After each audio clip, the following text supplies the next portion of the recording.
Biko muna tayo guys. Luto ng biko. At ito, malapit na siya maluto.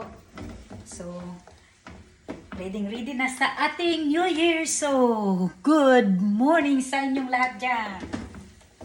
Ready na sa biko natin para pang Noche Buena ang ating biko. So, mamaya gagawin na natin siya ng hulma-hulmaon natin baba guys para mukha siyang masarap at lalo talagang sumasarap. Kaya ngayon, inahalo ko muna guys para maganda talaga ang pagka-distribute sa latik. Sa latik guys. At saka atong hulmaon mamaya. Gusto na ko padukuton guys. Dukot-dukot sa ni muna. Dukot-dukot. Dukot-dukot guys. Dukot. Kain dukot-dukot.